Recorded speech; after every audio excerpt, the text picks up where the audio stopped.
আজকে আমি এমন একটি টোটকা বলবো, যে ব্যক্তির কুষ্ঠিতে সূর্যের দোষ পাওয়া গেছে সেই ব্যক্তি যদি বাড়ির পূর্ব দিক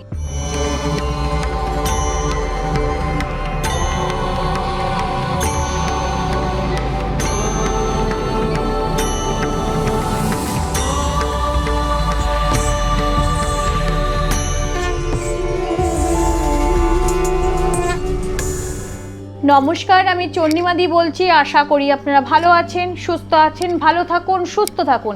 আজকে আমি এমন একটি টোটকা বলবো, যে ব্যক্তির কুষ্ঠিতে সূর্যের দোষ পাওয়া গেছে সেই ব্যক্তি যদি বাড়ির পূর্ব দিকে জবা ফুলের গাছ লাগানো হয়, সে জবা ফুল যদি সে গাছে প্রতিদিন যদি লাল জবা ফুল ফোটে, সেখান থেকে একটি জবা ফুল ছিঁড়ে স্নান করে সেই জল দিয়ে যদি পূর্ব দিকে সূর্যের দিকে তাকিয়ে জল সূর্য দেবতাকে অর্পণ করা হয়, তাহলে তার নেগেটিভ সব চিন্তাভাবনা থেকে পজিটিভ চিন্তাভাবনা আসবে এবং তার ঋণ, চাকরি, ব্যবসা সব কিছুতে উন্নতি ঘটবে।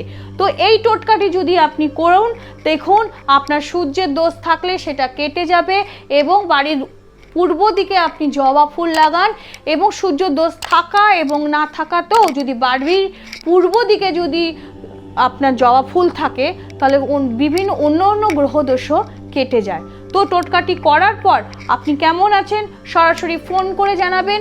আমার এই টোটকাটি যদি আপনার ভালো লেগে থাকে, তাহলে সাবস্ক্রাইবার করে আমাকে বেল আইকনটি প্রেস করুন এবং আমি চাই আমার এই টোটকাগুলো সবসময় তার আগে আপনাদের কাছে পৌঁছাক এবং আমি টোটকাগুলি বলার এই একটাই কারণ, আপনাদের যত সমস্যা আছে, বিভিন্ন সমস্যা নিয়ে যে টোটকাগুলো আমি বলি, সেই টোটকাগুলি আপনারা শুনুন, দেখুন, সেইভাবে প্রয়োগ করুন, নিজেদের সমস্যা নিজেরাই সমাধান করুন।